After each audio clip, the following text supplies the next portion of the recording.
You finally meet someone who sees you, someone who wants to know you, someone who's safe, kind, available. And the closer they get, the more you panic. So you start pulling back. You become distant, cold. You pick fights over nothing. You focus on their flaws. You convince yourself they're not right for you, that this won't work, that you need space. And eventually they leave, just like you knew they would, just like you needed them to. And you feel two things at once, relief and devastation. Relief because the danger is gone. Devastation because you just lost exactly what you wanted. If this is you, if you push away the people you want most, there's a reason. A deep psychological reason that has nothing to do with the other person. This is MindTrip. Together, let's explore the psychology of why you push people away.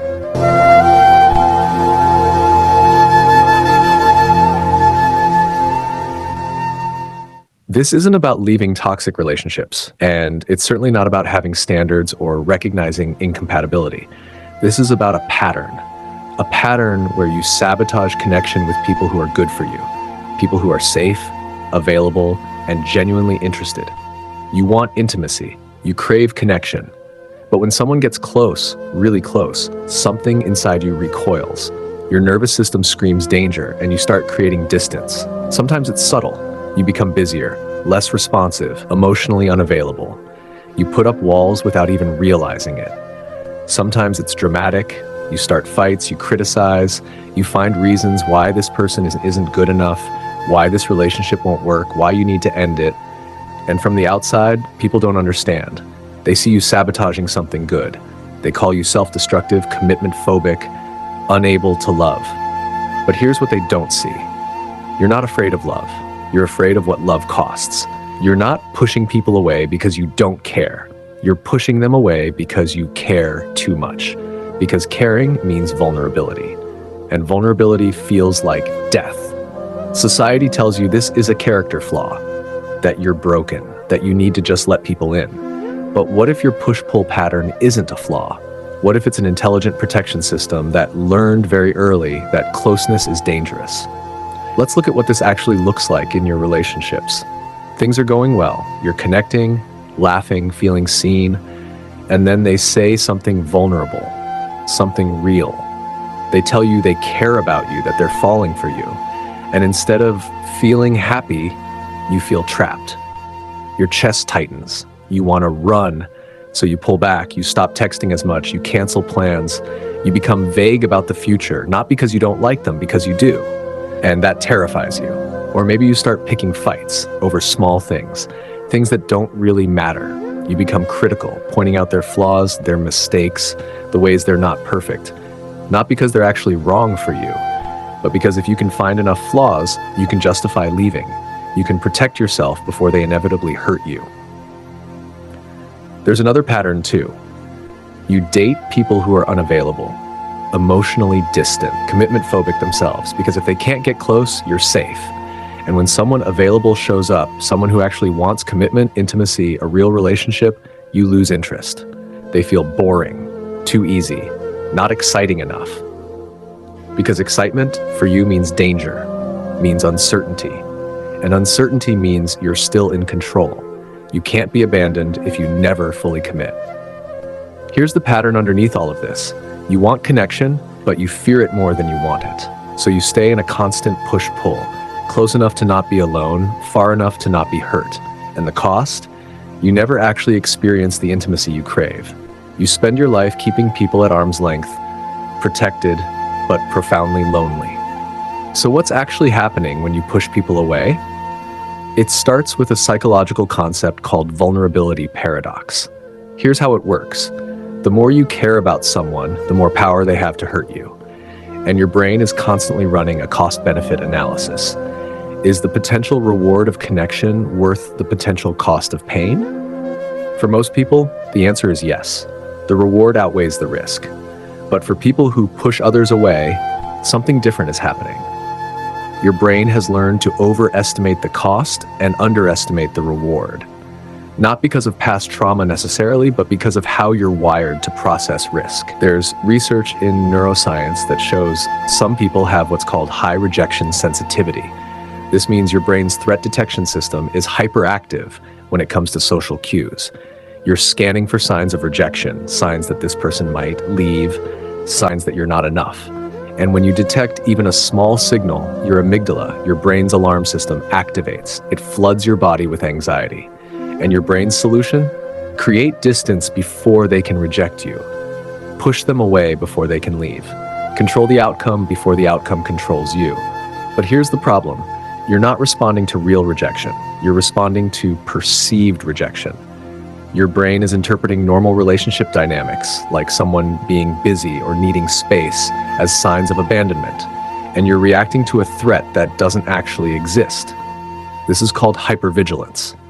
Your nervous system is on high alert, constantly scanning for danger in relationships. And when you're in that state, everything looks like a threat. They text back slower than usual. They're losing interest. They seem distracted. They're pulling away. They need alone time. They're going to leave. Your brain connects dots that aren't actually connected, and you push them away to protect yourself from pain that was never actually coming. There's another layer to this, the concept of preemptive rejection. This is a defense mechanism where you reject someone before they can reject you. It's your brain's way of maintaining control in a situation where you feel powerless. Because here's the truth. You can't control whether someone stays or leaves. You can't control whether they love you forever or change their mind. But you can control when you leave. So you leave first. You sabotage. You create conflict. You find flaws.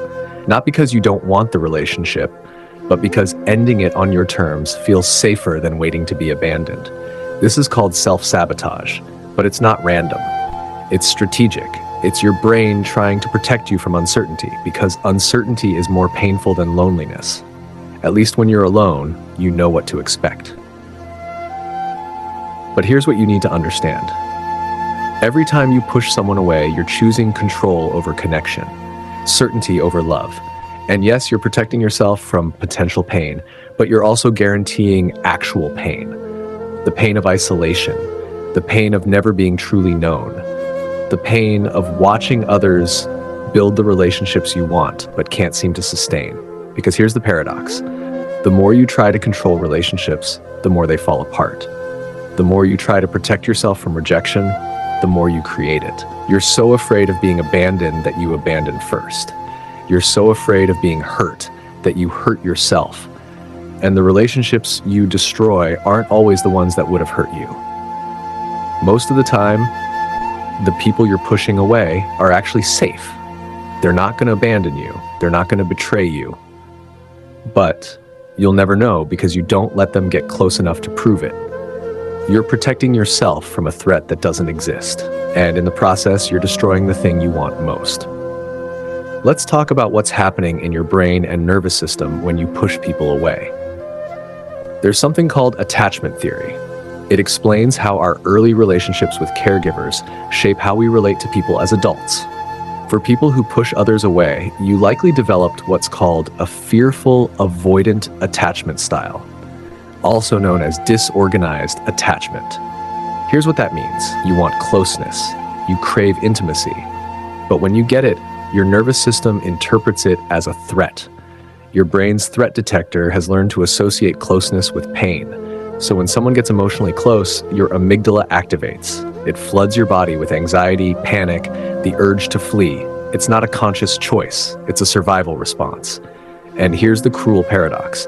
The more you care about someone, the more your nervous system sees them as dangerous, because caring means they have the power to hurt you.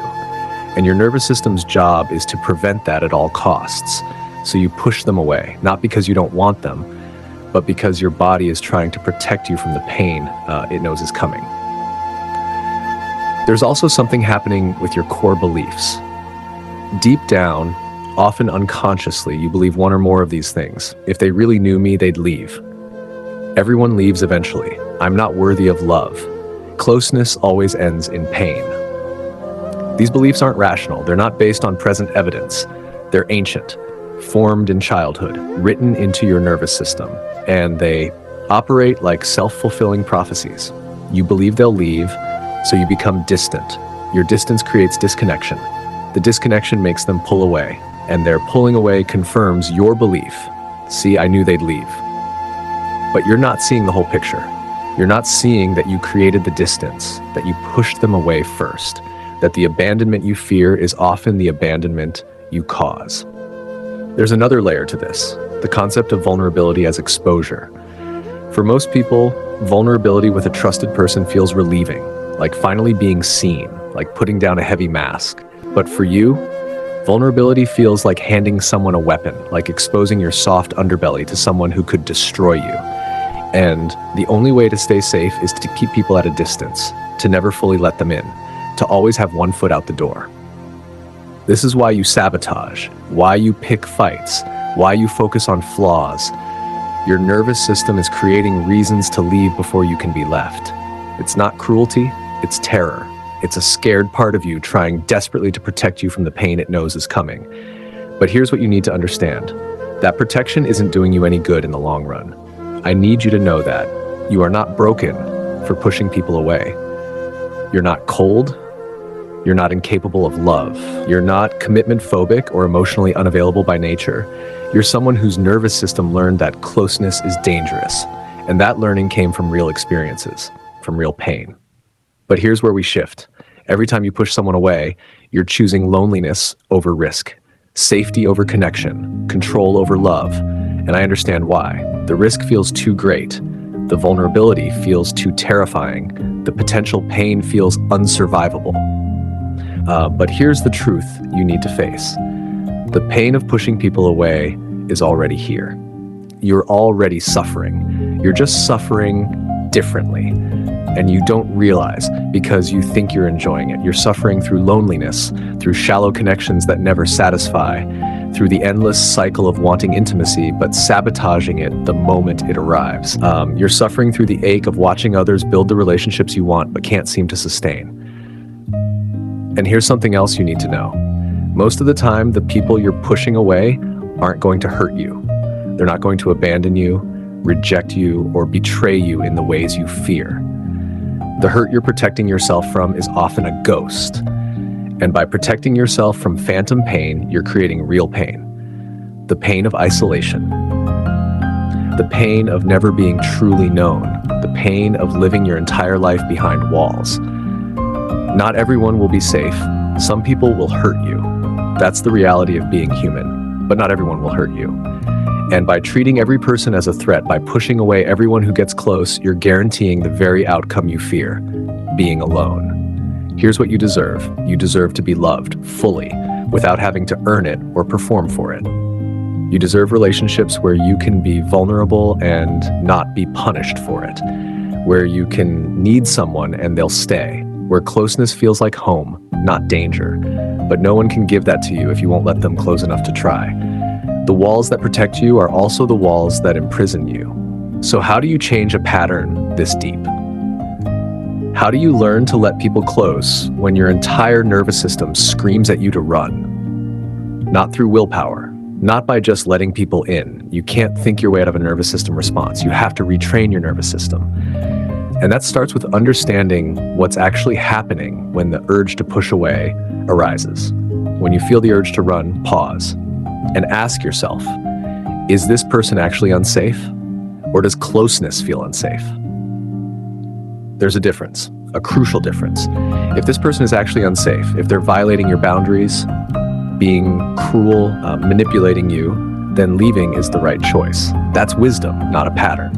But if this person is safe, available, and kind, and you still want to run, that's your pattern. That's your nervous system confusing past danger with present safety. And in that moment, you have a choice. You can follow the pattern, pull away, create distance, protect yourself, or you can do something terrifying. Stay. Not staying in the relationship necessarily, but staying with yourself. Staying present with the fear. Because here's what most people who push others away don't realize. The fear itself won't kill you. The discomfort of closeness, as intense as it feels, is not actually dangerous. Your nervous system is giving you false alarms, treating intimacy like a life or death threat when it's not.